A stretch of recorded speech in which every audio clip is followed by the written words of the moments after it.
SEC on ESPN. This is Rupp Arena.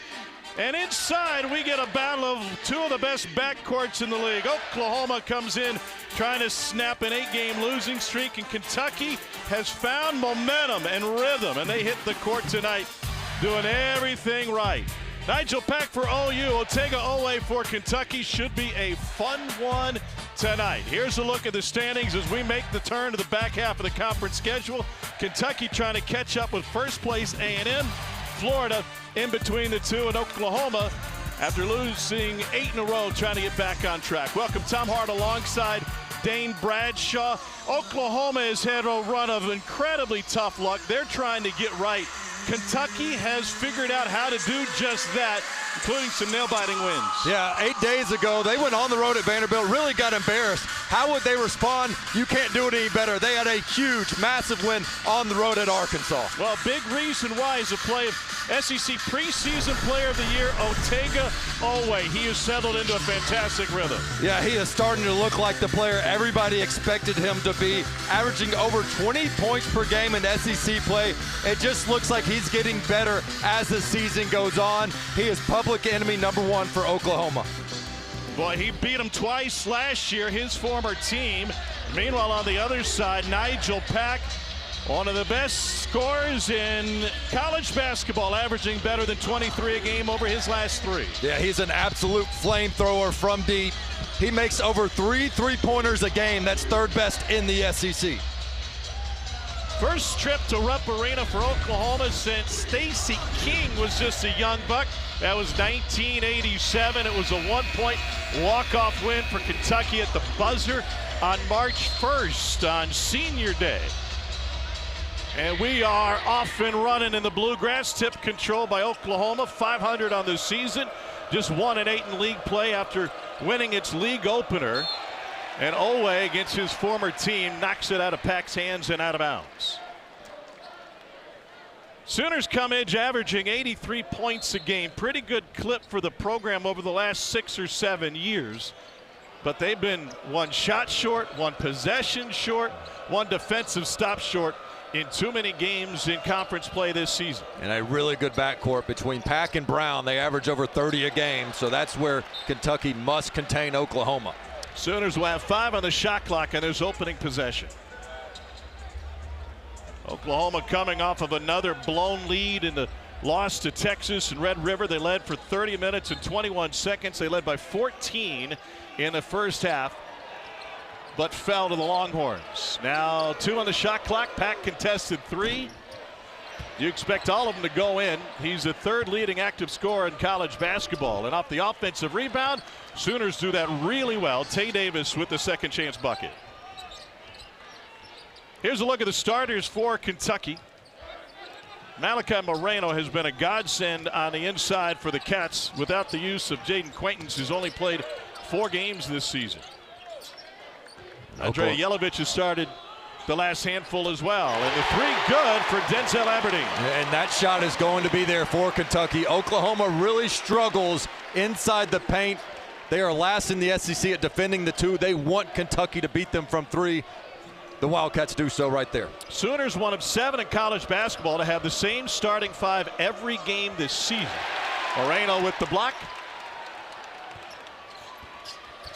And Reed going to work in the paint. Here's Pack. 5 on the shot clock. And Davis with the fadeaway.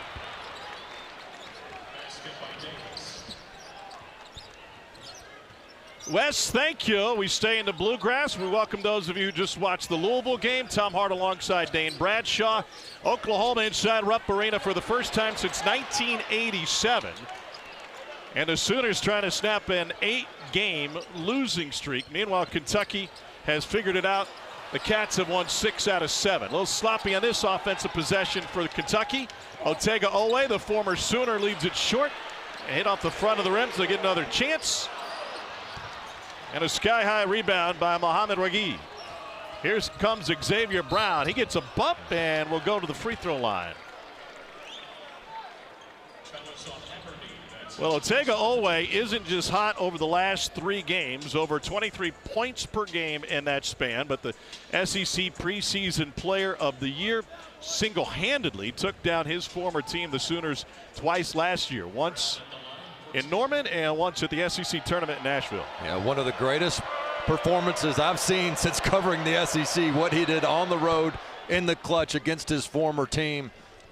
And right now it's about this season for Oweh, and he's playing his best basketball of the year, over 20 a game in SEC play, and one of the most exciting athletes really on the court. When he gets it going in transition, there's no stopping him. You've got to stop him there if you're Oklahoma. Xavier Brown knocks down the second. This is his second game inside Rupp. He came here with Billy Lang's St. Joe's team a couple of years ago. His first college start came in this building. He had 17 in a game that St. Joe's stretched to overtime against the Cats. Aberdeen hit a 3 early for Kentucky, and here's Jelavic from the corner, and he rolls one home. Well, he can really be a huge weapon for this Kentucky offense. He was 6 of 27 from 3 in the non-conference, but 6 of 14 in conference play. He's starting to see a big rim. This Kentucky team went through a lot. They're missing 3 key players due to injury right now, at least one lost for the season, but they have reinvented themselves throughout. Nice spin and finish. Home crowd wanted a walk on Darion Reed. And Oklahoma with a 2-point advantage here early. Getting off to good starts has not been Oklahoma's problem.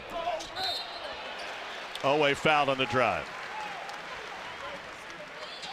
There's a Kentucky team that is 12-1 against unranked opponents. The only loss came to Missouri.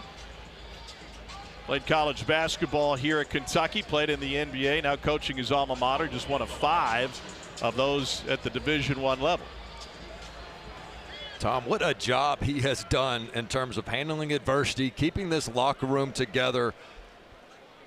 There's not another place in the SEC that's under a greater microscope after losses, after injuries, second guessing this and that, and they have blocked out the noise. And you wondered, could he keep them together? Could he rally the troops? Did he have a tough enough personality? All the things you could possibly hear, and the negativity, and all they've done is keep it out and bounce back, evidenced by that massive road win at Arkansas, where the Razorbacks are as tough as anybody to beat on their home court. Oweh goes 1 of 2 from the line. Here comes OU the opposite way. And Pack tried to fit it in. It was kicked by Jelavic. Talking with Mark Pope at Shoot Around today, he said, listen, we are not who we thought we were going to be. Injury is obviously a major part of that, but I'm happy with where we are. They had to reinvent themselves. Roles got redefined in many ways. He spoke specifically about Denzel Aberdeen, came here to be an off guard. Now he is the point guard of this team, and he will be the rest of the season. Davis with the step through, and it will take a victory lap before going home. Tate Davis suddenly has 6. He averages 12 per game. Yeah, he's off to a terrific start. Davis is also always going to guard the other team's best player. That's why you see him matched up with Oweh early. Porter Moser has gone to his bench early. Dayton Forsythe off the bench, 1 of 2, and Jelavic with another 3, his second of the game. I'm telling you, he could completely change this Kentucky offense, where they like to spread you out, they like to backdoor you. You add a pick and pop, stretch 5-man that can shoot the 3. Watch out. Elliott Thompson with the feed, and Jones is fouled hard. He'll be at the free throw line, Tate Davis, when we return. Oklahoma and Kentucky tied at 10. They use nicknames liberally around here, from runs to the unforgettables. We'll try to find a nickname that fits this year's Kentucky team when we return. Emotionally attached, if you're from the Bluegrass, to these teams. The unforgettables stuck around and had a great couple-year run. In fact, they've got all their jerseys hanging in the rafters here. The Untouchables were exactly that, 34-2 and national champions. So what exactly is this year's version? Could they be the Unpredictables? They started 0-2 in league play. Now they've won 6 out of 7. And Mark Pope's team have had some incredible victories. St. John's in the Garden, on the road at Arkansas, and they've had some really head-scratching losses. So what sense do you make of it? Yeah, I know we were here when they lost to Missouri, and then with the injuries and everything that was happening, to me it was like, would you be more surprised if they made the tournament than missed? But all they've done is rally, and every time they get hit, they get up off the mat, And again, I think it's the leadership of Coach Pope. And I do think those injuries, while their ceiling isn't as high as it was when you lose guys like Quaintance, but at the same time, it has forced guys to be like, this is your role. And you mentioned Aberdeen before the break. Look, was he planning to be the 2 guard? Yes, but now he's the 1, and he knows he's the 1. That's not a temporary point guard spot. It is permanent. And those types of roles have been filled now to where everybody knows where they're at, and this team's starting to form an identity. So rare miss from the free throw line for Tay Davis. Yet, speaking of identity, if they had a digital business card, it would probably glitch every time you tried to scan it. Who is this team? And now as we get into the second half of league play, still what will this team be? What a start for Tay Davis of Oklahoma. He's got 7 of the Sooners' 11. Oklahoma's showing a little bit of three-quarter court pressure. Dayton Forsyth getting some run early in the first half. Porter Moser telling us at shoot-around today, we've got to be deliberate about getting some rest for our backcourt, specifically Xavier Brown and Nigel Pack. And so he has done just that. Colin Chandler for 3. And Garrison knocks it out of bounds. Should be Oklahoma. No, it'll stay with Kentucky. Porter Moser says you got to grab it and grab it. This is an Oklahoma team that is living on the margins. Made the tournament last year. The year before, they were in prime position going into Champ Week, predicted as a 9 seed. Joe Lenardi was telling me today they should have made it. They probably at least should have made it over the bad Virginia team that ended up getting in. But a bunch of bid thieves hit during Champ Week, and Oklahoma was on the outside looking in 2 years ago. Aberdeen's got a hoist. Got it! Denzel Aberdeen with his second 3 of the game. And Coach Moser's just sick because they've done everything right. They have kept Kentucky outside the three-point line, made the Wildcats rely on the 3, and all Aberdeen and Jelavic have done is knock them down. Jeff Walkwall in the game as well for Oklahoma. Here's Pack with the driving kick.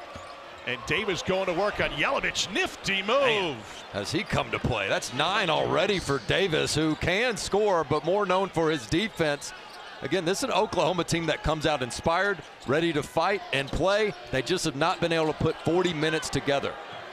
Ilyasantsev got knocked down, got to get back up. Chandler 0 for 2 now. And Ilyasantsev, who joined the team at semester break from Siberia, has the rebound and will lead him the other way. Maybe he could have brought some of his road clearing skills with him from Siberia to Lexington. You don't like your parking lots? I like them like my drinks, and they are on ice. Loose ball corralled by Aberdeen. Chandler again. Well, Kentucky's got to penetrate because they have been settling. Yes, they've been hot from 3, but 7 of their 9 shots have been from deep. Whew. That one into row 2. And a Kentucky turnover. Sooners right there with Kentucky. This is a Kentucky team that turns it over about 10 times a game. And Porter Moser is so dialed in to getting an advantage when it comes to possessions.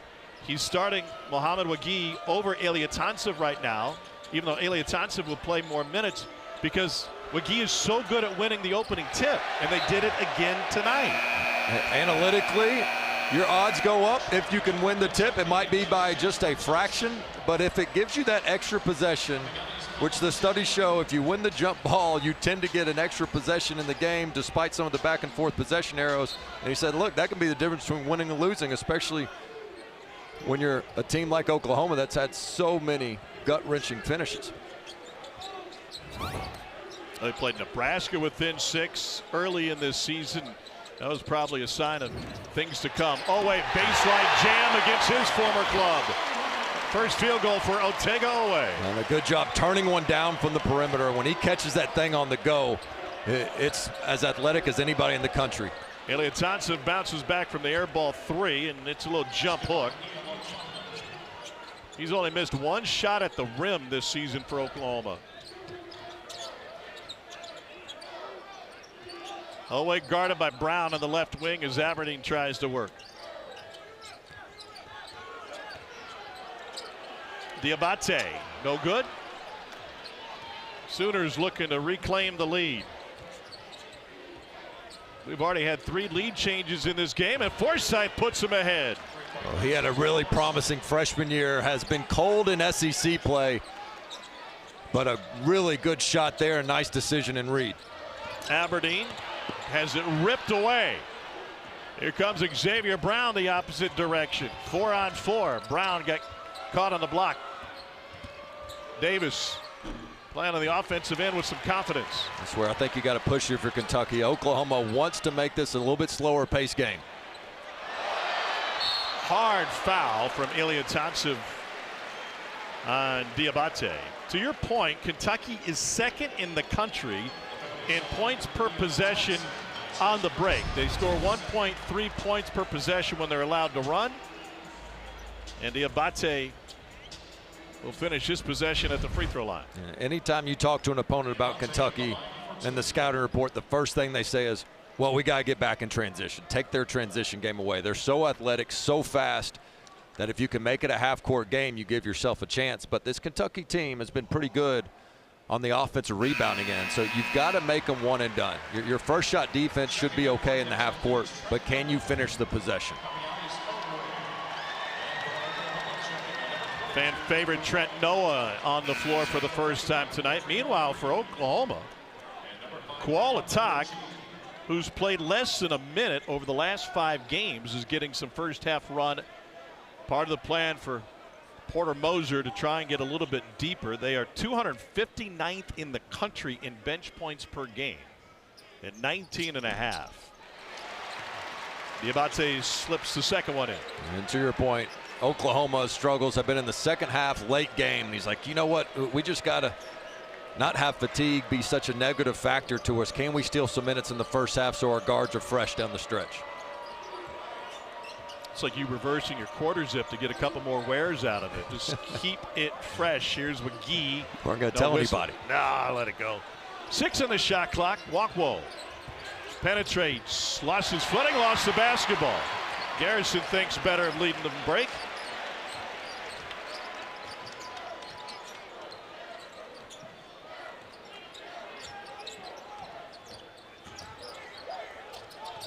Dioubate into the corner for quick 3, and that's good for Jasper Johnson. What a start for Kentucky. 5 of 8 from deep.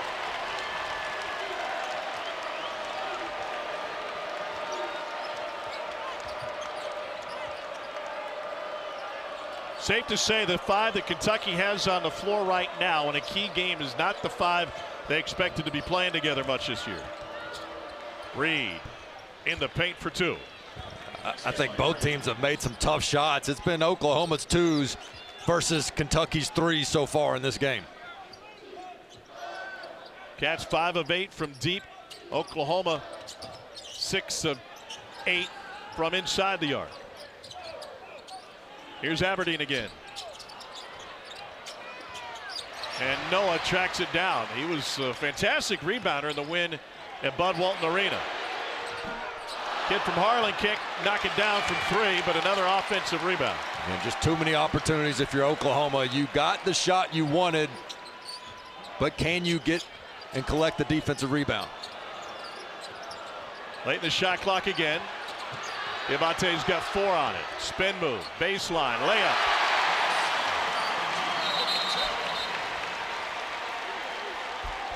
And that'll take us to a break. Ball is kicked out of bounds after it went through the hoop. Oweh, one of the most exciting athletes in the SEC. Watch him just catch this thing on the run. One dribble, outside the paint, easy flush. And then Jasper Johnson says, I couldn't catch and stick. How about I give you a little step back instead? Cash money.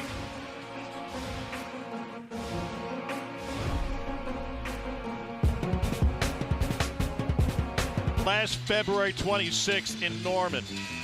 And Otega Oweh had himself a homecoming. The former Sooner scored 18 straight, including the game winner. And in Nashville in the NCAA tournament, he hit another game winner against his former team. When we talked to him about it today, he said, yeah, there's something about that uniform. I spent 2 years there. It's not just last year. I'm going to be fired up again tonight. And we asked Mark Pope about it. He said, listen, it was one of the most fascinating second halves I've ever seen. But the first half, he was a disaster. And I said, what was that, just shooting-wise? Or he said, no, on the court, off the court, in timeouts, pregame, in the huddle, everywhere. And Ortega told us today after shoot-around, he said, I always think of halftime as being an opportunity to hit the reset, and boy, did he. It's not how you start, it's how you finish. And nobody remembers really anything except did you win the game and how did you finish? Of course, they don't remember unless Tom Hart brings it up a year later. Here's Chandler off the errant pass from Johnson. Chandler, nifty pass to Brandon Garrison for the dunk. That is a terrific find by Chandler. He drove hard right, drew 2 defenders, and a nice dump off. Nigel Pack shakes Noah around the curl. Garrison has the rebound. Kentucky has a 4-point lead, looking to add to it. And a good job by Kentucky, forcing Pack off the 3-point line. You want to make him beat you from 2, not 3. Johnson in the lane. Sooners get a key stop. And now Tate Davis, who got Oklahoma off to a great start in this one. Here's Brown. Got it. Yeah, you got to locate him if you're Kentucky. I mean, he's one of 2 players that can really beat you from deep on the court right now. And he's shooting 43% from the top of the key. That's 10 percentage points higher than anywhere else on the floor. Chandler in the corner. And Noah collects another rebound. Garrison. And a whistle with the ball on the rim. See who that one will go against. Saturday night, it's an ACC, SEC, and Big 12 triple header on ESPN. Duke and Carolina gets things started 6:30 Eastern. That's a top 15 showdown. And then Tennessee will be here. There'll be some denim in the building. Mark Pope said yes, indeed, he has a special outfit he'll be rocking on the sideline. And then Houston and BYU to close things out 10:30 Eastern on ESPN. Did you see the throwback Converse they had out for practice today? Yes, I did. I liked what you asked Coach Pope. You know, I mean, do you embrace this? Do you want to be part of the show? He's like, look, the show's going to go on with or without me, but I might as well participate a little bit. We'll see what he's wearing. You think he'd look good in denim head to toe to match those old denim unis? I think if you can keep this win streak going, you can wear anything on the sidelines here at Kentucky. Glad they never had Speedo uniforms. Cats lead by 3. Kentucky has knocked down 5 of 11 from 3. Meanwhile, Oklahoma has made 7 of 9 from 2. The problem is Oklahoma has been able to force Kentucky to miss 11 shots, but the Wildcats have gotten 7 offensive rebounds off those misses. Oklahoma is not deep in their front court. They're small in the back court, but they've got to find a way to put bodies on bodies and finish those possessions.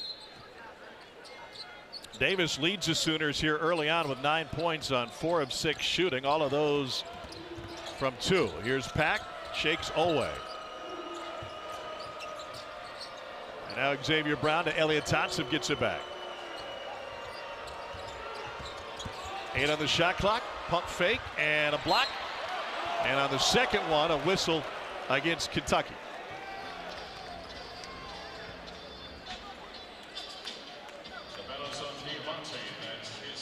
It's the first Mohamed Dioubate. And it sends Darion Reed to the free throw line. 73% from the line on the season. He was a McDonald's All-America coming out of prolific prep and started his college career at Alabama. Went to the Elite 8 with Alabama.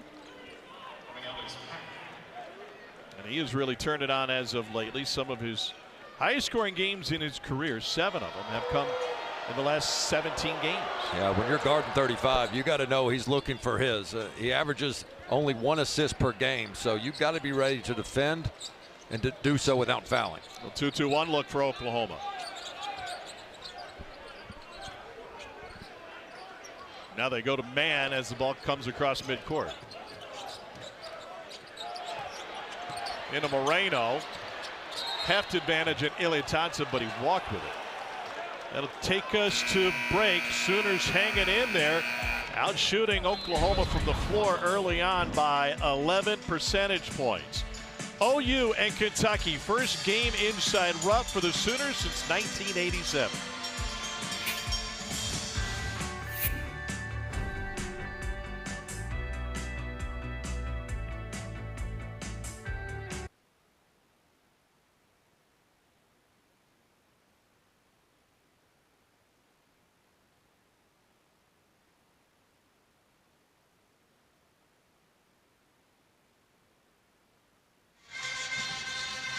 That was a massive one in the Big Ten as Minnesota beat Michigan State. They were 0-21 all time when unranked against top 10 Spartan teams. Meanwhile, this brings A&M back to the pack in the SEC, now tied with Florida, which had a dominating performance Sunday against Alabama. And look who's right there behind them, a 4-team race. Cats, Hogs, Vandy, and Tennessee. What a year it's been already in the SEC, and we're just taking our second lap around starting tonight.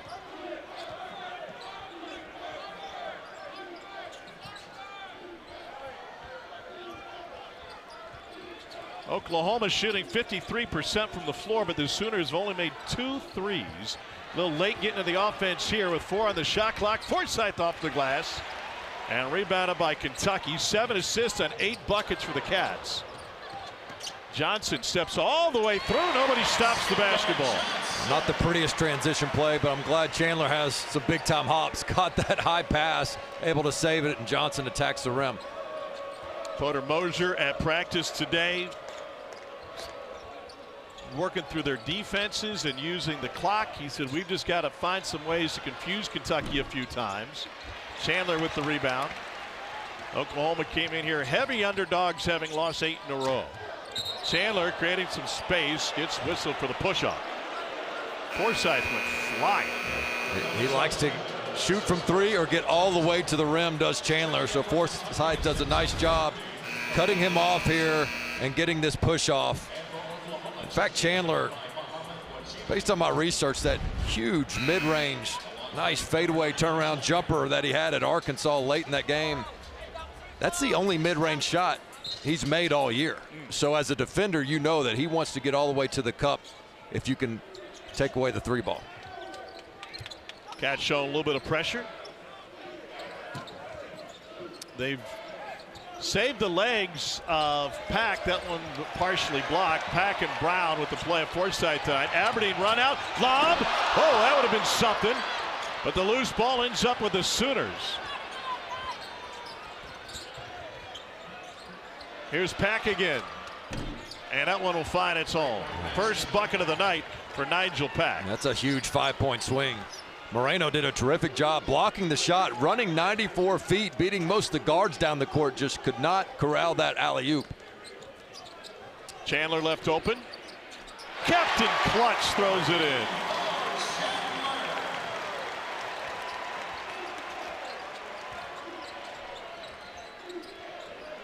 Cats with a 3-point lead. Pack again behind McGee. Into the corner, quick release, Darian Reed.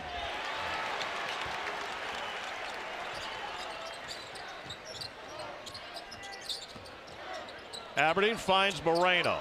7-foot freshman fouled. And he'll be at the free throw line. So when you're guarding a 3-point shooter, you want to try to stay attached to him. You want to be right attached, but watch the path that Pack takes. Pack is going to go up through the middle here.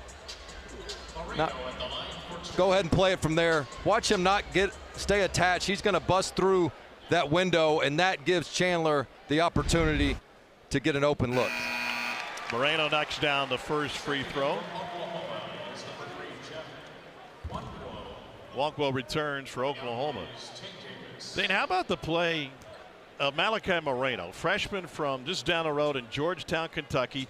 The plan was to have Jaden Quaintance, one of the biggest pickups in the portal, to be the 5-man this season for Kentucky, even coming off of a torn ACL. He's basically been unavailable all year, and Moreno, as a true freshman, has carried the load. Yeah, he's been a steady force. 2 blocks per game in conference play, and we know their ceiling's a little bit lower offensively for this Kentucky team, but they always felt like their defense still had potential, and he's been a big reason why they're off to this great start in SEC play. They thought they're going to have a Ferrari. They've got a Volvo. Nothing wrong with the safety record. Very dependable. Hey, these Wildcats get the job done, and even when there is a blip and you count them out, it seems like they just bring their best the very next time on the court. Oweh plays with it in front of Wagee. And now pull up 3. Got it. Otega Oweh. Something about seeing that crimson on the other side. Shows you the confidence he's playing with. Really not his strength. An off the bounce 3-point shot. Reed unable to knock down an open three, and it goes out of bounds. Reed is 0 for 2 from deep. Sooners just 3 for 11 from 3. And I think if you're Oklahoma, you say, guys, stick with the game plan. This is what we want. Oweh makes this shot, and you hate to give up the 3. But at the same time, you've made Kentucky shoot 13 of their 22 shots from beyond the arc, and you got to think the law of averages will kick in. But right now, Oweh, he wasn't playing with a ton of confidence early this season. He had that turf toe injury, held him out a little bit in the fall, got off to a slow start. But, man, is he playing with a ton of confidence when it matters most. He's one of the best finishers in college basketball. He's got a linebacker's body. He's getting to the rim again. And Forsythe with the block. Forsythe leading Oklahoma the other way from small school Dale High School in Oklahoma, where they won 3 consecutive 2A state championships. He will tee it up. Oh, a pump fake on Garrison. Then he took a shot from Jelavic right at the jaw. That'll send us to a break. Kentucky leads by 5. They might take an extended look at this one. It'll be Sooners ball when we return to Lexington.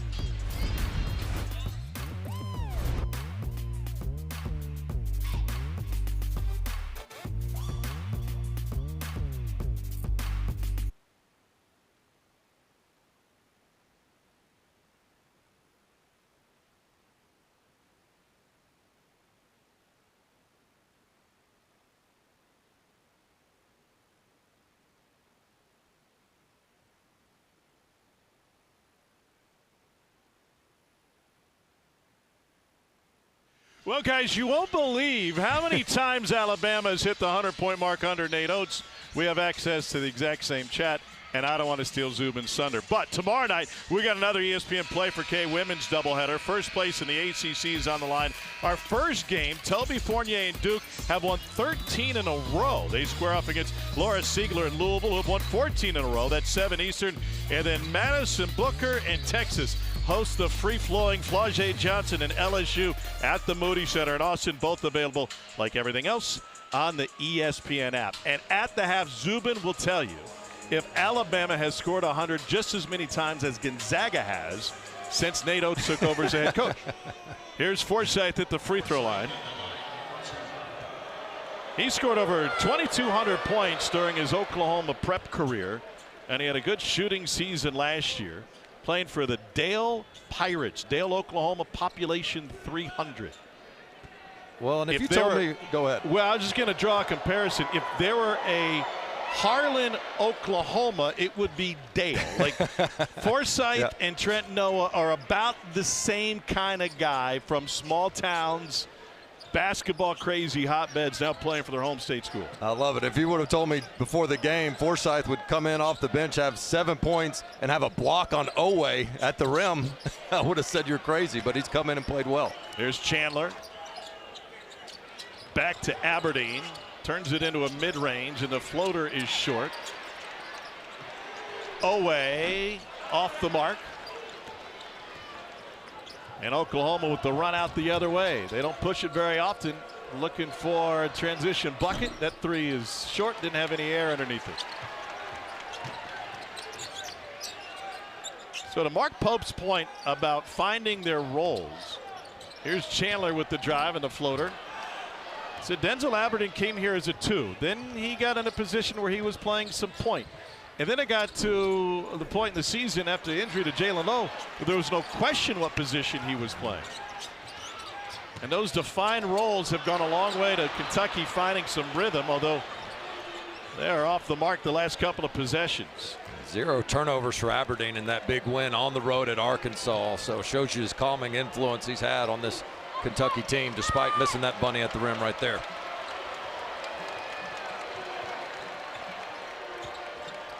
Slow start for Nigel Pack, so he finds Nwankwo in the corner. And the offensive rebound is ripped away by Aberdeen. 5-on-4 for the Cats. Chandler left open. 3-ball. Got it!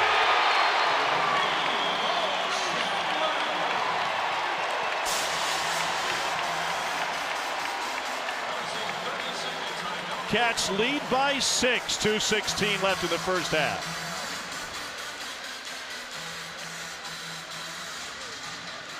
From 3, 8 of 15. They have had 5 different guys make a three-pointer. 3 guys have multiple triples, and it's been all over the place. Sometimes off the assist, sometimes off the bounce. And Forsythe with one of the answers there, but it has definitely been Kentucky 3 balls that have dominated this first half against Oklahoma's 2s. And that time Chandler rewards himself with that because he created that steal on the other end with the quick hands, knocking the ball away from Wagi, getting that live ball turnover, sprinting the floor. And man, the balanced offense right now from Kentucky, not anybody over 6, but 4 different guys with 6 points. You know, we were here for that Missouri loss, and I left that game thinking Missouri is a team that has very defined roles. It was Missouri's first ever win inside Rupp Arena. And Kentucky looked like a team early in conference play where they didn't know who was supposed to be the leader, who was supposed to be at any specific position, and they looked lost that night. With 3 on the shot clock, Pack has it skip off the rim. And one of the roles here is 23 and white. Dioubate, I like where he's at right now, coming off the bench, doing what brought him value in the first place, being a junkyard dog, a glue guy type player, getting a bunch of offensive rebounds. What you were referring to earlier in the year, they were playing a lot through him, and he hadn't been in that role before. And I think now Kentucky is better off, as is Dioubate, doing what he did at Alabama. 3 to shoot for Chandler. Sidesteps Pack, and he rains it right on top of him. Talk about playing with confidence. Meanwhile, Oklahoma hasn't made a bucket in 4 minutes. Davis went for the poster. Chandler challenged.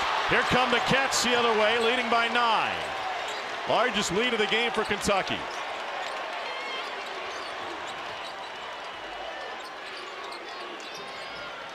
Sooners need a stop in the worst way now. Cats will run the clock again. Kentucky has scored the last 6. Dioubate fits it in.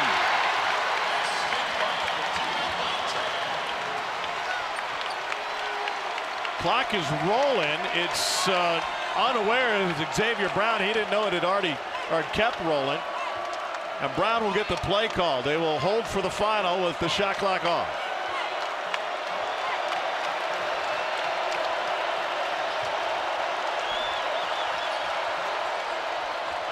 $10 left in the half.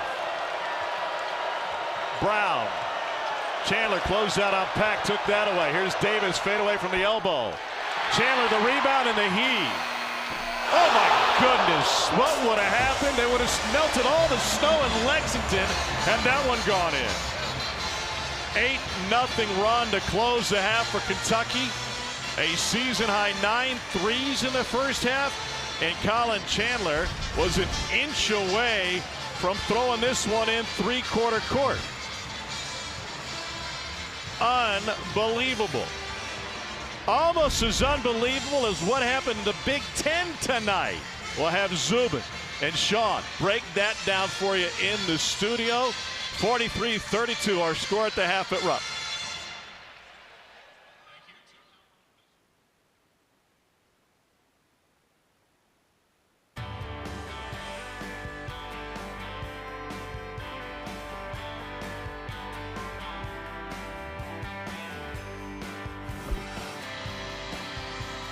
Rupp Arena's been rocking tonight, and for good reason. You're watching the SEC on ESPN. Kids haven't been at school in over a week. Late night doesn't really bother them around here, and they have just about packed this place out. Only to see Kentucky hit a season-high 9 threes in the first half, and the defense put the clamps on Oklahoma late. Sooners haven't made a field goal in over 5 minutes. Welcome back courtside. Tom Hart alongside Dane Bradshaw. Just about everything went right for Kentucky in the first half, even if some of that was opposite of what the OU scouting report suggested. Yeah, I think Oklahoma said, we're going to make Kentucky beat us from 3. Well, that's exactly what the Wildcats did. It wasn't just one person. They had 5 guys get in the scoring column from beyond the arc, and it started with Jelavic and then Johnson. Then the higher degree of difficulty didn't matter. I mean, look at these shots. These are from way out, step back threes from NBA range. it just shows you the confidence this Kentucky team is playing with. And you got to think some of that is a carryover from that huge road win they had at Arkansas. I mean, this team is really coming together. Multiple guys playing with elite confidence right now. So there's Nigel Pack, who only has 3 points in the first half. Porter Moser did a fantastic job of getting rest for both Xavier Brown and Nigel Pack. They may not get much here in the second half. Does Pack have a monster second half in him would be the question, is whether or not Oklahoma can come back in this one. That is a big question. I think also Oklahoma defensively, if I'm Coach Moser, I'll say, guys, we're going to stick with the plan. Kentucky was 9 of 16. If they go 18 for 32 from 3 and we're contesting those, so be it. Tip of the cap. But they just know that they can't defend right here. I mean, that's where Kentucky's good at, and Oklahoma is the weakest in the conference at defending the two. So the Sooners got to keep trusting the game plan, making Kentucky shoot threes. So Moreno going to the free throw line. Second personal, Mohamed Wagee. And Malachi Moreno, McDonald's All-America. Kentucky Mr. Basketball won a state championship his senior year at Great Crossing High School just down the road. Some of the other Mr. Basketballs from the state they've had come here include the great Goose Givens, just a couple of feet sitting away from us. John Pelfrey, Richie Farmer, Darius Reed, of course Rex Chapman. It shows you the confidence this coaching staff has to draw up a play for Moreno as the first play of the second half to try to establish some paint touches. Davis and Forsythe, the unlikely scoring producers tonight. Half of Oklahoma's points, it's usually following on Pack and Brown. Davis got off to a red hot start, and Forsythe hit some in the latter half of the first stanza. Here's Davis showing a shake and bake. Wow, Tay Davis going to work. Wow, I mean, to have that crossover move right there in the paint, that was like a cone drill. Now here's Oweh again, and another finish at the rim for Otega Oweh. Those aggressive rip throughs, and you know, I think he's one of those players too that's benefited from the change in the block charge rule. When you go flying in there off of 1 foot because the defender has to be there so early, you rarely get that secondary defender coming over for charges. And watch him rip this thing through. 2 dribbles, take off. You know, a couple years ago, somebody sliding over there trying to take a charge. Here's Davis. Woo, nice little in and out. Really nice move. He got off to a hot start at the beginning of this game, did Davis. Otega Oweh shooting 65% at the rim. We were talking to him today about being a great finisher, and he said, you know, I wasn't always this chiseled. I had a bigger body, a little hefty. He said, I knew how to throw it around. And I asked him, I said, what would you teach a young high schooler about how to become a great finisher? He said, that's easy. Play a lot of one-on-one, 2-on-2, where you have to get to the rim and you have to finish to get a bucket. Ilya Thompson with a block touch, and he left it short at the end of the shot clock. Kentucky's offense was red hot to end that first half, but it was also their defense. I mean, they held Oklahoma without a field goal for the last 4 minutes. Going to get Tate Davis with the foul, his third personal. And Andrea Jelavic will go to the free throw line.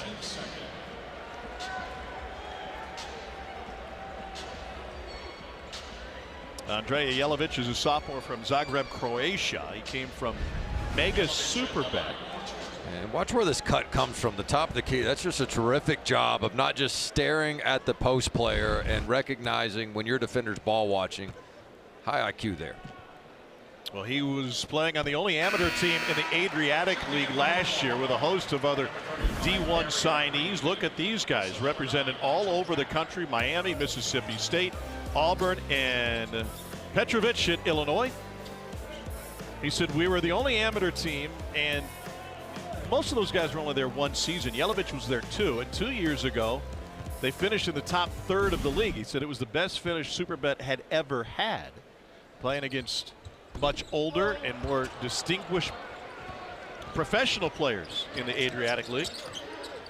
That was a squad right there, and that's part of the debate going right now, is the international players playing professionally and how their eligibility gets ruled, not necessarily always an apples to apples thing, and how to try to commission that a little bit between what the international standard is versus the American born players. Jelavic commits his second. Of course, remember Big Z, Zvonimir Vucic, now in Illinois with his twin brother. They played in the same league. And also from Croatia. Maybe it's not apples to apples. Maybe over there it's apples to oysters, because they say they have the best oysters in the world. Ball fake and nowhere to go for Ilyatancev.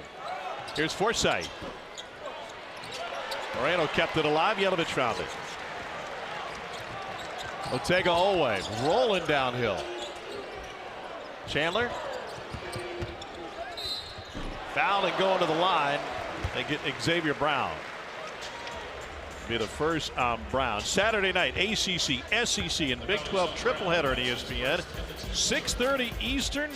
Tobacco Road, the site. They'll be inside the Dean Dome for number 4 Duke and 14th ranked North Carolina. Then Big Orange comes here after blowing a 17-point lead at home against Kentucky in their meeting earlier this season. 8:30 Eastern on ESPN.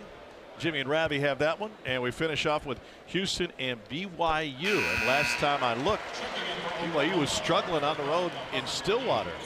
So I'm anxious to see that rematch of Tennessee coming into Rupp Arena, trying to get revenge. You talk about a team bonding moment. Yes, Kentucky had that thriller buzzer beater against LSU on the road, but to have that big of a comeback in Knoxville the way they did, I got to think that Coach Pope and this staff would say, hey, that was the moment that we knew we could be okay with the roster we have.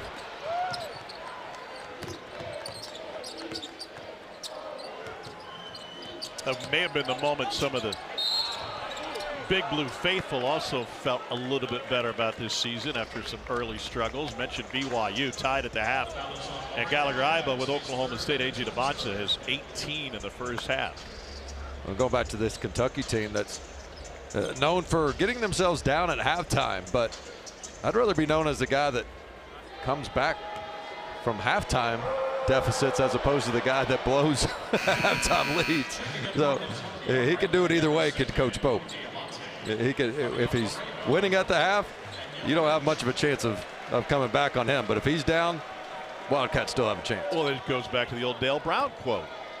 After they blew the lead against Kentucky, he said, what, aren't we getting credit for being up 30? That's right. I wish it worked that way, Coach. 8 for Darian Reed. Sooners down a couple of touchdowns here. They've had a couple of massive comebacks against them. Do they have one in them? And it will likely be Nigel Pack who will have to lead the way. Just different parts of the game for Oklahoma. They hadn't been able to put 40 minutes together. Typically they're right in there at halftime, but the close of that first half has really hurt them here on the road. That's Oweh behind the screen, and he threw the 3 goggles right in the face of Darian Reed. And he was shooting under 20% from 3 over his last 5 games. So even though he was scoring a lot and playing with confidence, to see him hit threes, now he's playing like the best player in the SEC right now. Latak with the turnover. Oweh, preseason player of the year. Yeah, I mean, with that step back 3, he's seeing a huge rim right now. We've got a lot of talented players in this league. But don't forget not only what he's done offensively on the ball. He had a really nice performance against Darius Acuff, who is up there for a player of the year opportunity here in the SEC. Oweh probably a better on-ball defender than off-ball, but improving in all areas. And where would this Kentucky team be without his offensive firepower? Well, it's got to drive you crazy if the Oklahoma staff, because you're certain some of these scouting reports on the Kentucky shooters saying, oh, it's okay to go under, especially against a guy like Oweh who you don't want to drive. And then he rises and drills a 23-footer. And now he's fouled on a 3 by Xavier Brown, and Oweh going to the free throw line. 10 makes from deep for Kentucky out of the 16 field goals they've made tonight. Oweh 73% from the free throw line. Former Sooner, spent 2 years there, 9 starts as a freshman, and then 21 his second season. And Porter Moser was so incredibly proud of the job the Sooner staff did even finding Oweh. And Oweh admitted to us today, after Porter talked about that Great EYBL Peach Jam final, loaded with talent.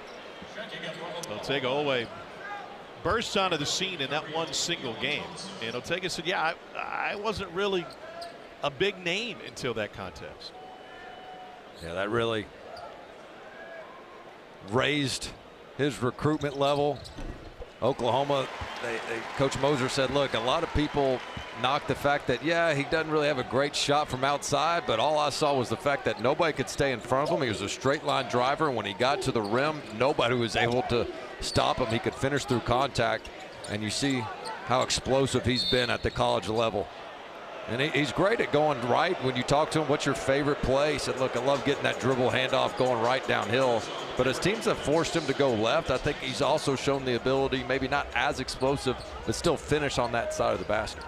He has scored 20 in 7 of 9 conference games. It's the most in the league. That Peach Jam final was Bradley Beal against team final. Brandon Miller, Nick Smith had 31 in that game. Derek Lively, Jalen Duran, who was the #1 prospect at the time, or a big prospect. 5-on-4 for the Cats. Here's Aberdeen. Pump fake and left it short.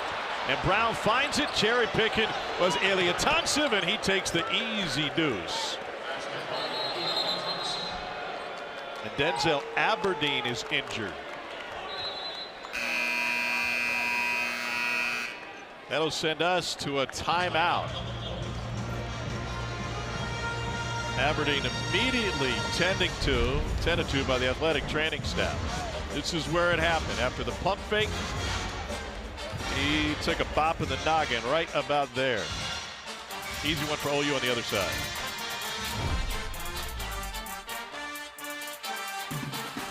It is dead even, 60 wins apiece over the last 120. Only a 5-point differential, and yes, they all still hate Leitner here. That is a very popular t-shirt, and for good reason. Did you see Rick Pitino's tweet after the LSU buzzer beater? He said to my friends in Camelot, they did have a man on the ball. He couldn't wait to post that one. There's a Kentucky fan, Donnie Cornett, who held on to a letter he wrote to Rick Pitino since '92. And Pitino read the letter. That's a great viral moment that just hit lately. His one-sentence quote to Coach Pitino: just guard the guy throwing it in. It's that simple, right? Uh-huh. Here's Garrison with 5 on the shot clock. He just shoved his way down to the rim. Big advantage down low there. Had the mismatch, and good job for Kentucky identifying it. I don't know if there's one single player on this Kentucky roster who, after the injuries and finding more playing time, has taken more advantage of it than Brandon Garrison, because he was in the doghouse for a while earlier this year, especially after loafing a couple of times in non-conference play. I think one of the areas he can really help this team, and has continued to, is just being a great screener. And I thought he, with 3 assists in that Arkansas game, threw a backdoor pass to Oweh. Remember, Amari Williams was a point center. He won't necessarily be that, but can you operate in that 5-out offense? Meanwhile, Denzel Aberdeen is back in the locker room. Athletic trainer Brandon Wells took him back there after he took an elbow to the top of the head on a possession right before the timeout. Dioubate with his second personal. A little bit of a frustration foul by Dioubate. I think he's got to really learn to go up when he has angles. When he's got to do multiple pump fakes and doesn't get the guy off the ground, that might be a time to kick it back out and run some more offense. He forces some tough twos down there.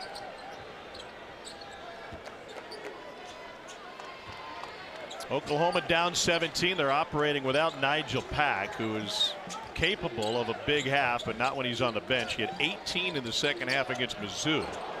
Forsythe kicks into the corner. Atuk got it. Atuk, pardon me, with his first bucket of the night. There's Nigel Pack. He gives him 16 a game. Is coming off of a 23-point game. He only has 3 this evening.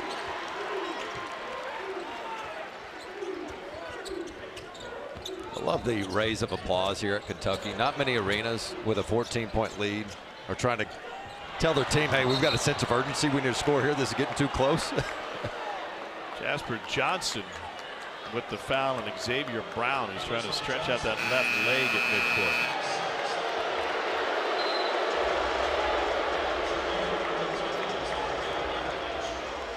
Jelavic will return. The right call. He got bumped on his way to the loose ball there, did Brown. And we talked a lot about the spurt ability Pack has in his three-point shooting, but Brown, he can go off at any time as well, averaging 16 a game. So he's going to take a little bit of rest after that bump, though. Pack left wide open. Can't leave that dude open. Total miscommunication that time as both Kentucky defenders rolled with the big, and all of a sudden 11-point game.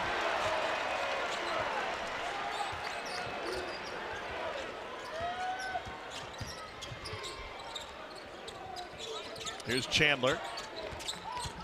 Talk about the roles that have been found by this Kentucky team. There was a point where Colin Chandler was the lead guard, and now, as Mark Pope says, he's much comfortable in this role. Pack. Sooners have scored the last 8. That one is off of Oklahoma.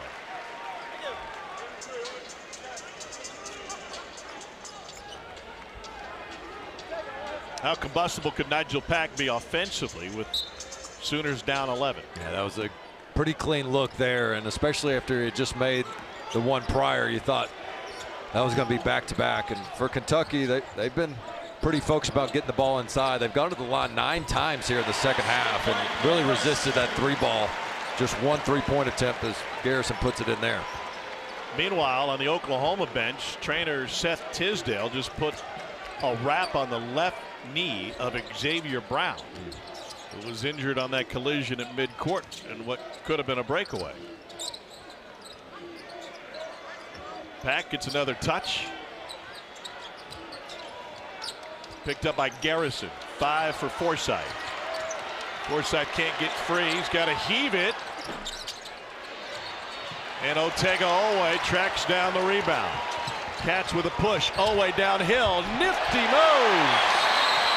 Timeout Oklahoma. The lead is back to 15. Oweh shows you his elite athleticism, keeping it in the middle of the floor, knives through the defense.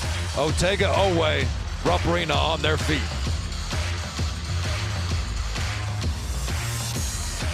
Kentucky point guard Denzel Aberdeen underneath the Gatorade towel. He's been getting eye drops behind the Kentucky bench. This is where it all started. He got poked in the eye and left the game immediately, and head athletic trainer Brandon Wells has been busy trying to get him right after he went back to the locker room for a while. He could barely open that right eye. Well, the good thing Kentucky was playing with a lead. The last thing this Kentucky team needs is to go to third-string point guard status. It will fall on Jasper Johnson right now. Meanwhile, on the Oklahoma side, they're thrilled to have Xavier Brown back on the floor after he had his knee wrapped after leaving a few minutes ago. Now working on Oweh, and Garrison jumps the passing lane. Garrison talk a little bit of trash to a talk there as the officials give a warning. If he does get a technical, that usually means good things for the Kentucky record based on your research, right? Well, yeah, 9-0 when he gets a flagrant or a technical. Yeah, so you might want to go get one, number 10, just to play it safe.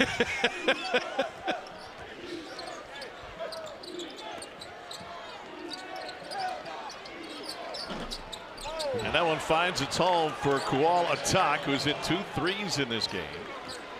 Well, he's got some confidence from 3. He's not been the best defender for Oklahoma, but neither have the rest of them. So Coach Moser said, come on, let's put him in. How did that pass from Oweh find it to Garrison? He was falling down to whip it inside the paint. We got a timeout on the floor. The bucket counts after basket interference. It's a 63-49 Kentucky lead. We'll get to ABC's Saturday NBA games this week, loaded with stars. KD and the Rockets are in OKC taking on the Thunder at 3:30 Eastern. Then at 8:30 Eastern, 5:30 Pacific, Luka and LeBron and the Lakers host Steph and the Warriors. NBA Countdown tips off our coverage at 3 Eastern. Well, there are 5 All-Star Cats this season. John Calipari had a record 7 a couple years ago. And Tyrese Maxey was telling our dear friend Alyssa Lang about a week ago when she was working an NBA game. He said, yeah, I found out about the All-Star selection when Cal texted me a week out and asked for my All-Star jersey.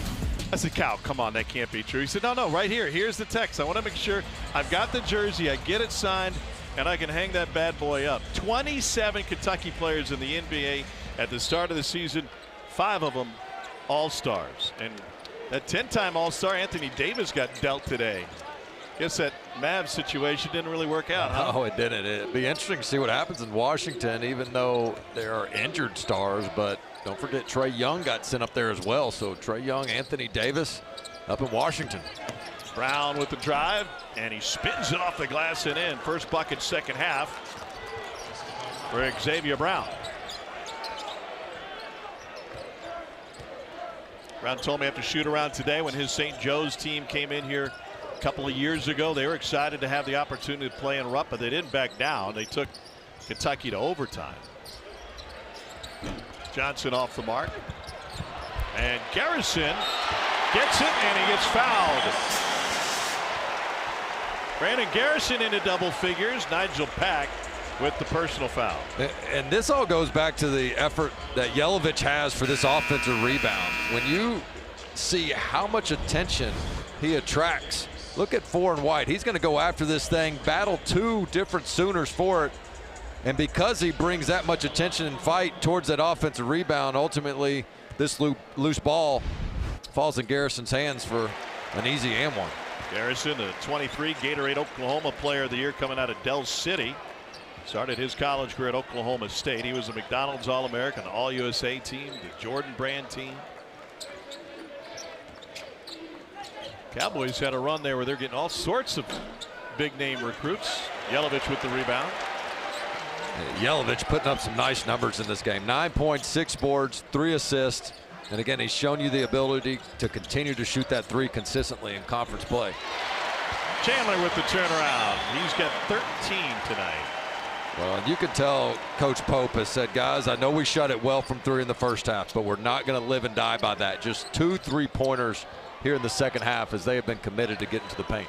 Another bucket for Brown. Won a Catholic League title at Roman Catholic in Philadelphia. They played that championship game in the Palestra. That was one of the other favorite places that he's played, in addition to Rupp. And now Davis with his 4th personal.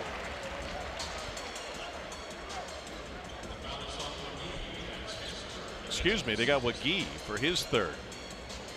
That shows you how hard it is to guard Otega Oweh. And Coach Moser told us that earlier today. He said, you can't retreat when you're guarding him. When he sees that space, he's just going to go into you, and he's going to spin on you. And he's so fast and straight line, even with his spin, that you're just toast if you don't get into his body and meet him with contact.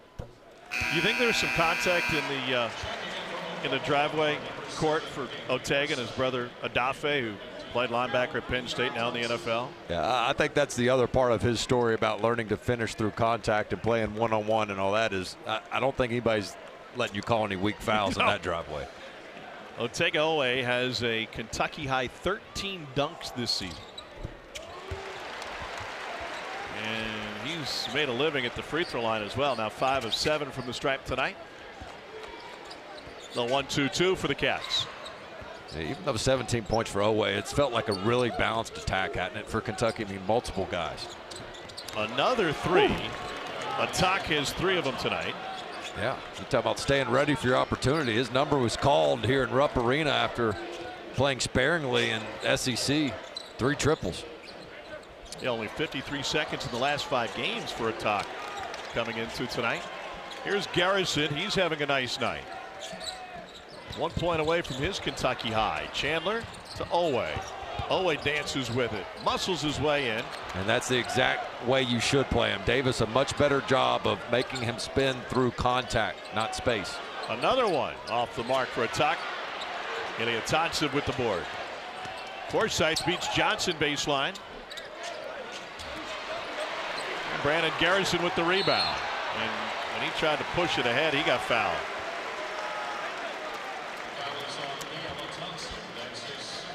Second on Jelavic. Kentucky's made 5 of 7 from the floor. They're shooting 51% in this game, and the Cats are at 56% from 3.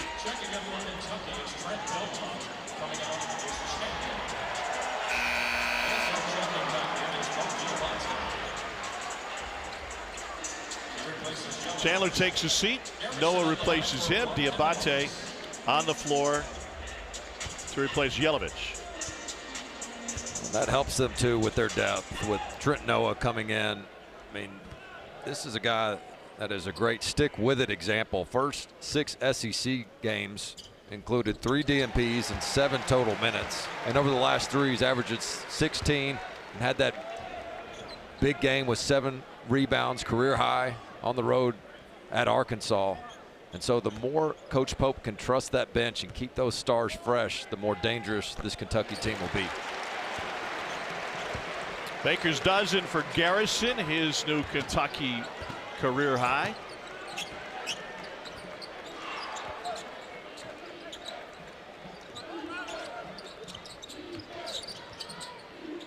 Brown guarded by Oweh. Oklahoma on its way to its 9th consecutive loss, barring a big comeback here in the last 8:40. Nice job by Oweh. Kentucky does like to switch some. They didn't mean to on that one, but he got stuck on the big and held his own. Garrison wanted a touch, didn't get it. A 3 off the mark to Dioubate. He had made one in conference play. Here's Oweh.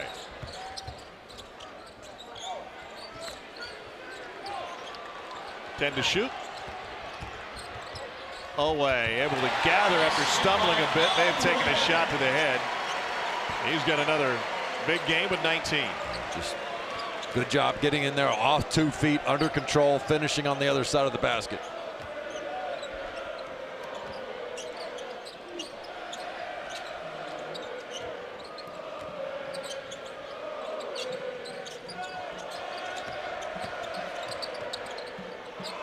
Brown buries it from the corner. A little bit of a short closeout by Oweh. Almost dared him to shoot it, even though he had a hand up.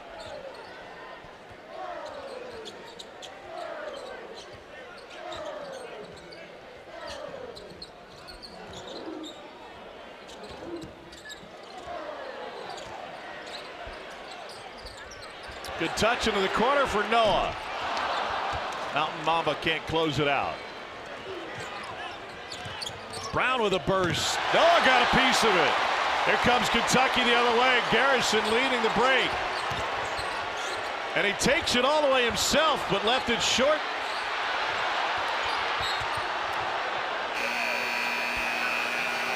Cats have a 14-point lead, 7:04 to go.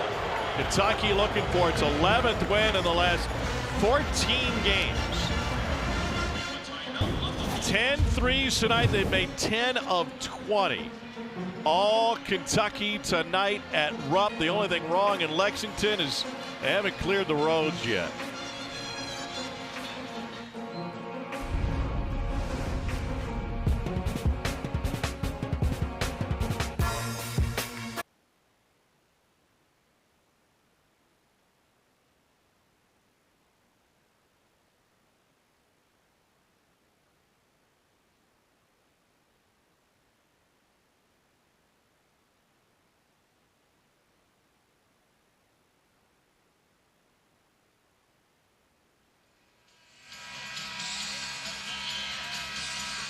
All right, Zubin, thanks. Gonzaga has won 20 consecutive games against Portland, and Mark Few is 47-2 against the Pilots. Wow.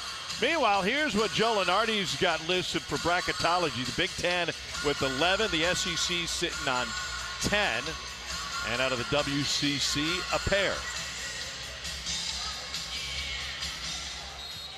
You still with us, Dane? I'm here. Okay, good. Not bad. Kentucky. Thought we were doing another Big Ten thing off of that, actually. Well, we changed our mind. You wanted to talk Keaton Wagler. We did not quite make it there. But you know what? It's a 14-point game. You can talk about whatever you want. Yeah. Here's Garrison. He's looking for a double-double. Nice touch on the little jump hook. Not bad for the Del City product out of Oklahoma City. He's got 15.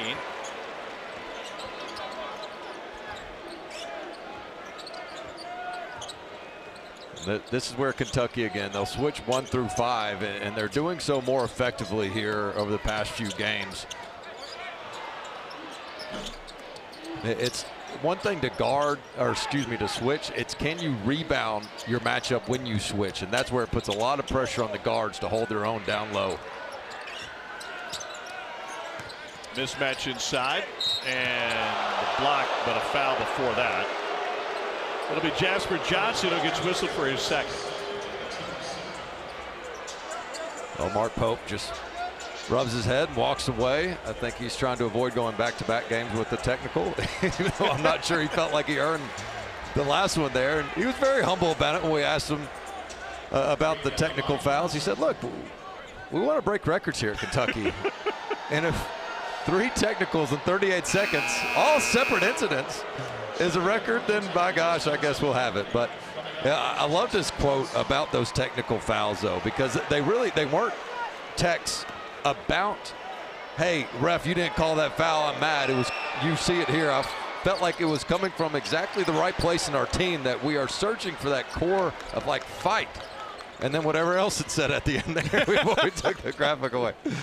But I agree with it. It was, hey, we're here to win. And I loved his response on that. Aberdeen back on the floor for Kentucky for a minute there. Looked like he had just walked out of Rosebuds with one eye open. Loose ball, lost underneath. 7 on the shot clock, and tempers bubbling. Davis will be escorted back. And Mark Pope quickly out there to say to Brandon Garrison, we're okay. We've got a 15-point lead. We don't need to see you pick up another. Well, he'll chirp it. He'll get under the opponent's skin. And I think it's all about what Coach Pope said in that postgame of, hey, guys, we got to keep it under control. Let that motivate us. We'll see if there's anything extra. Did Davis throw him down? I don't think he did. I thought Garrison was already going down, and he gave him the old swim move. Yeah. Officials going to discuss, send the teams back to their respective corners. I'm with you. There was a little bit of contact. I don't know that it was egregious or flagrant where he threw him down.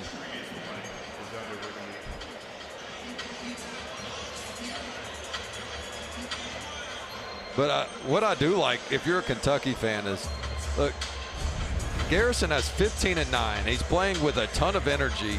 And he got under the opponent's skin early, and he and Davis were chirping earlier in this game. And when you can frustrate the opponent is the key and get under their skin. However, you got to make sure you don't get caught saying something, using wrong language, whatever it might be that could get your team a technical and cost some critical points in a game that doesn't have quite the margin we're looking at here. Well, just yesterday here on campus, they had baseball and softball media day. Maybe he was referencing a certain pitch. 15-point lead for Kentucky. Great crew tonight. Will Howard has a headset on. Ron Groover and AJ Desai. Lip reading is not reviewable, by the way, in case you're wondering at home. Those cannot be challenged. Ron Groover says we're just going to put the ball back in play. We got nothing.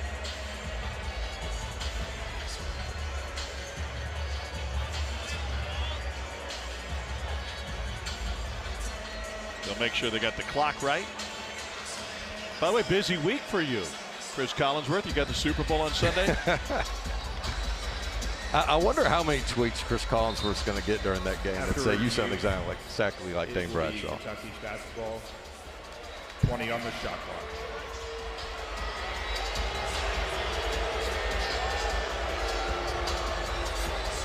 Now 20 on the shot clock, so that's what the change was to get the clock right. Let's see if we can keep it clean the rest of the way.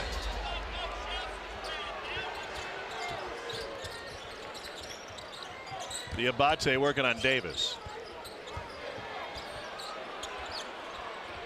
Yeah, see, when he doesn't get an angle, he just kind of throws one up. Shot. Yeah. And I think his teammates need to cut and move without the basketball. When his first move or two doesn't work, you got to move instead of just watching him play one-on-one in the post. All right, Tay Davis does a nice job making sure he's not the first guy off the ground. They got Garrison for the hold, by the way. You saw he had a hold of McGee's left hand. So McGee will go to the free throw line.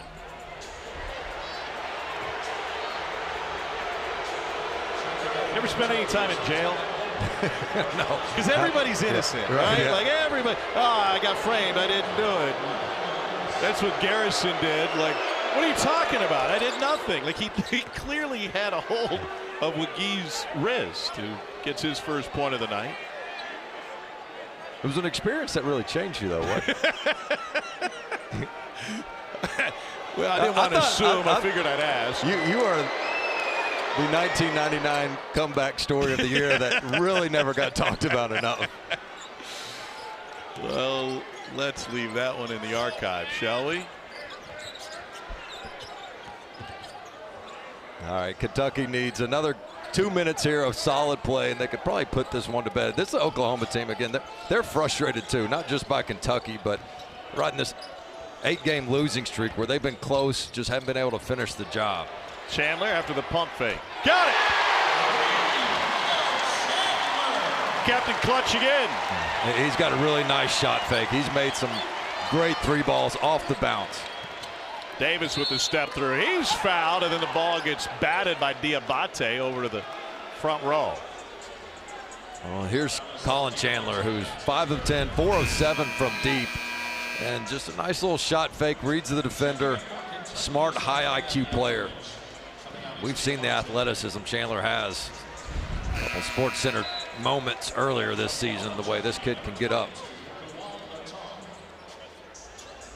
By the way, our dear friend Corey Price is scouring the internet right now looking for that arrest report that we just referenced 26 years ago. If Don't believe everything you hear, folks. If anybody could find it, he could. Tay Davis played for his dad, Dre, in high school at Warren Central in Indianapolis. He's got 14. Believe it on TV before I believe it on Facebook, right? Right. 13-point Kentucky lead, under 5 to play.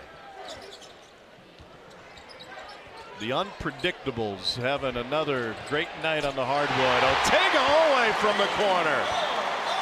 Another 20-point game for Tegatron. He's got such a unique release. I mean, when he shoots that ball, he's got a little bit of a hitch right before he brings it up, but he's confident in it, and he's seen it go through tonight. Brown having a big second half. It's his third 3 of the half. Oklahoma takes a quick timeout, trying to fight back in this contest. Otega Oweh from the corner, Dane Bradshaw. Yeah, he loves the corner spot, and especially catch and stick. Let's see a little hitch here, and cash money for Otega Oweh.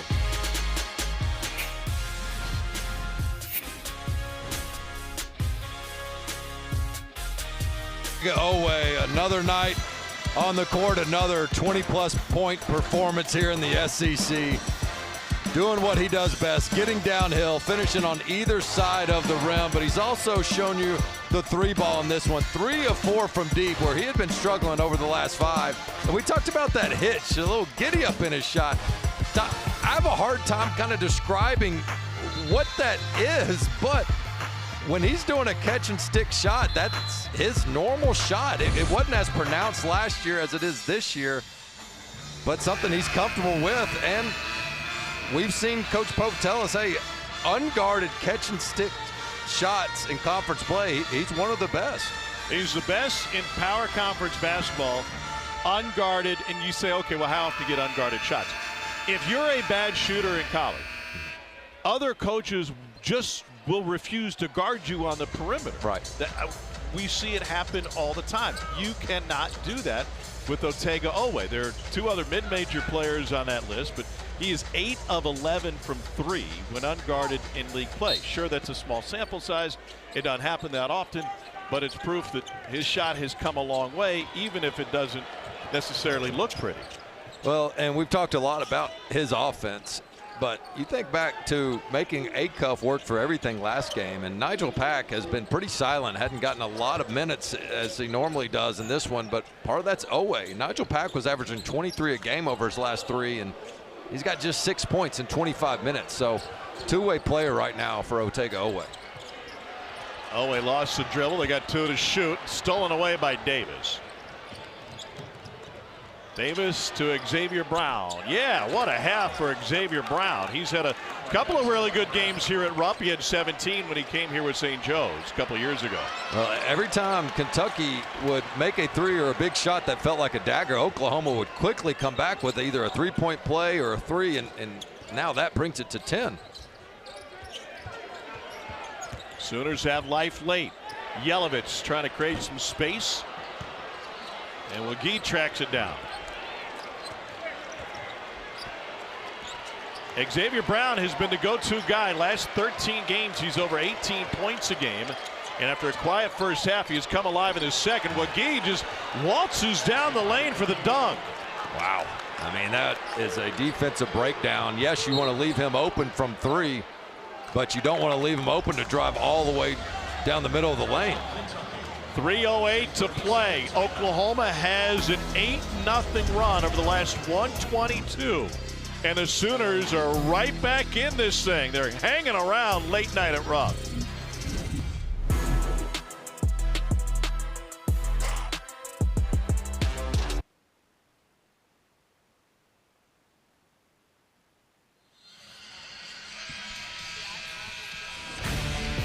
Men's basketball quadruple header comes your way Saturday on the SEC Network starting at 1 Eastern. Highlighted by the Sooners heading to Memorial to take on 15th ranked Vandy. Coverage of that one begins at 3:30 Eastern, 2:30 Central. Will the Sooners still be riding a losing streak, or can they snap it with a massive comeback here late? It's a Kentucky team that at one point led this game by 19 in the second half. There's no quitting these Sooners, and credit to Coach Mosier. I mean, they have been in almost every game in SEC play. They've been right there. They come out playing with a ton of purpose and energy, and when they could have quit here on the road at Rupp, all they did was keep fighting, just like their coach has, and you can tell he's still got this locker room and team playing together. Chandler has it rejected. There'll be 7 on the shot clock as they send Chandler into the cheerleaders. Xavier Brown has been the catalyst in the second half for Oklahoma. 14 of his points after intermission. You got to get a stop here. 7 on the clock. Be solid. Defend without fouling. Finish the possession with a rebound. Aberdeen step back 3. That would have been massive. The rebound is, and Garrison gets it and 1.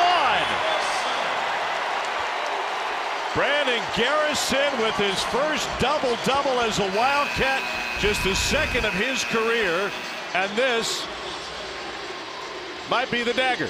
And Brown knew it. He was doing his best to try to push the bigger Garrison out of the way. But like we talked about to start the game, the first shot defense might be there, but can you finish the possession? This is a smaller lineup. They don't have a lot of depth in the front court, and Garrison just takes advantage of them down low. 18 for Garrison, just 3 off of his career high.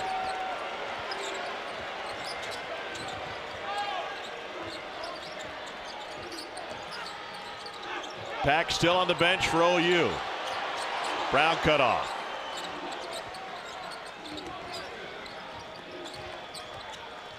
Here's Brown. They left him open.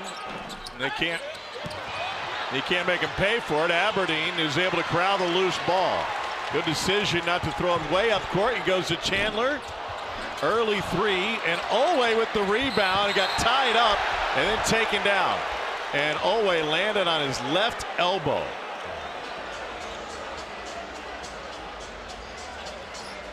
He came flying in there for that offensive rebound. Even though you're open in transition, I don't love that shot by Chandler. 11-point lead, run a little bit of clock. So Oweh goes up here and really gets kind of yanked down. Arm gets tangled up there, and then you're right, that left elbow.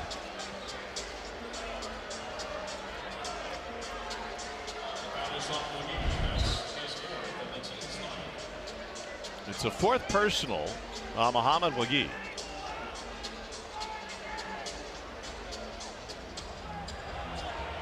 Kentucky's head athletic trainer Brandon Wells has been kept busy tonight. 14 offensive rebounds for 17 second chance points. They'll look to add to that total here. I mean, this is part of what is becoming Kentucky's identity on the offensive end. It might not always look pretty, but they got guys going to the glass. We talked about Mo Dioubate today with Coach Pope. Right now, over the last 5 games, he's averaging one offensive rebound for every 7 minutes played. That's elite. He said, look, we track how many times you go after it aggressively in terms of not taking a play off and crashing. And he said, Dioubate ranks up there pretty high, near 100%. I thought it was really interesting when you asked him that question. The reason they track it that way versus the results is you can't control the bounces. Sometimes it's going to hop a different direction from where you are. But some guys have a nose for it. Another one coming for Otega Oweh. He had 27 last time they met. He's got 24 tonight. And the former Sooner is doing it to his old club one more time. He probably won't have to be the hero in this one, but he's still the best player on the court like he was the last 2 times. An Oklahoma turnover, just the 5th of the game, but a costly one nonetheless, down 13.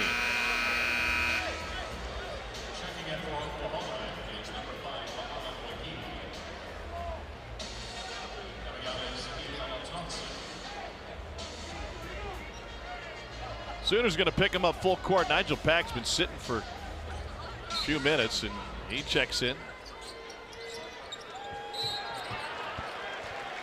Attack commits the foul. Well, Oklahoma going forward will have the toughest remaining schedule in the SEC.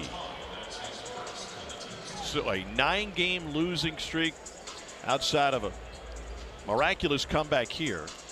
And Kentucky has the 3rd toughest schedule going forward alongside Vanderbilt behind Porter Moser's squad. Well, if you would have told me, Tom, when we were here against when Kentucky was playing against Missouri on January 7th, they dropped to 0-2. You knew the injury situation was not getting better. I would have never thought that this Kentucky team would be in the hunt for an SEC title, but they are right in the thick of it in a wide open SEC. Tennessee here Saturday night on ESPN. Then they go to Gainesville for an ABC game. Georgia, one of the top scoring teams in the country, comes to town. I think it's a Tuesday night game. You and I will be here. That'll be a late night. And if I'm Kentucky, I like that bye that they get in the middle of the week between the Tennessee and Florida game, because it is going to be so physical against Tennessee. You're going to need your ice bath and your training sessions and stretching and everything else to get ready for Florida, who's the top offensive rebounding team in the country. 72 second chance points against Alabama for Florida. 72. If that doesn't send a message, I don't know what does. Oklahoma's got 74 points in this game. Yeah, I mean, there's teams that are big, and then there's Florida big.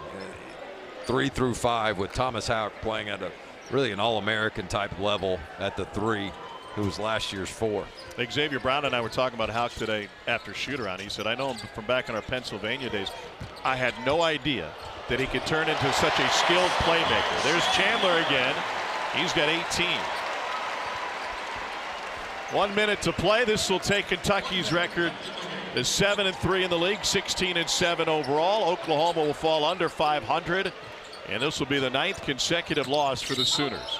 They did get good news this week. They finally got clearance to start building their new arena on the north campus at OU, the north side of Norman. Porter Moser said, I've been working my tail off for that. Outgoing athletic director Joe Castiglione as well. They had to fight their way through a bunch of city hall meetings and city council meetings. That's huge news. I mean, a historic building, but the Jordan logo can only cover up so much, you know. Lloyd Noble has seen better days. This will be in the Rock Creek Entertainment District. They're going to have an entire district built around that. This is the inside of the arena. They had a great crowd when we were there for the Arkansas game. Well, that was a snow day. Yeah, exciting arena. goes like anything else I know in construction, it'll be overtime and over budget. Here's Chandler. They'll take Oweh with 24. Chandler and Garrison with 18 apiece. Garrison with his first Kentucky double at 18 and 11. And Nigel Pack held to just 6 points tonight for OU.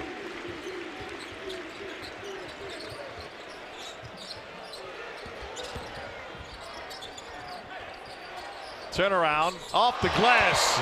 Are you serious? Denzel Aberdeen. He has missed some of the easiest shots in this game and made some of the more difficult ones. Last gasp for OU, left short. Garrison wanted a touch. He will get it. And that will be the exclamation point.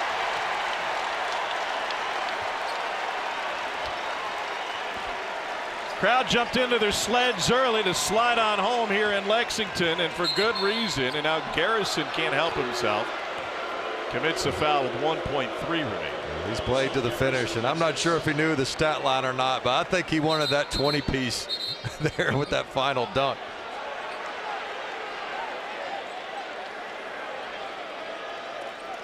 Well, this double-double, he's going to have to settle for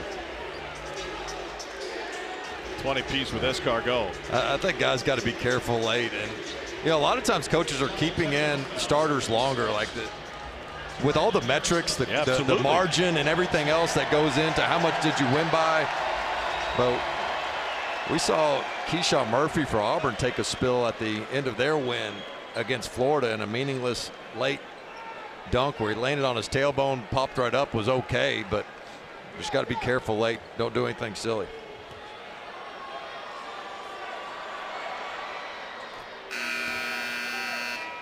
Darion Reed with the point. Walked into Kentucky practice yesterday, and right off the bat they were playing 5-on-5, working up a lather and just going at it. That was part of Mark Pope's plan to get this team to get off to better starts throughout some of the sluggish starts in games, and man, has it paid off. And the Cats make it to 94. They hold Oklahoma without a field goal over the last 3-14, and after starting 0-2 in league play, the Chicken Littles thought the sky was falling down. After all, this is a pretty good Kentucky team. It's now 7-3 in league play. Oklahoma drops its 9th consecutive. Once again, our final score.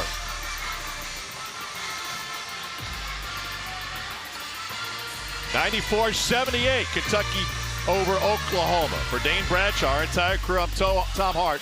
So long from Lexington.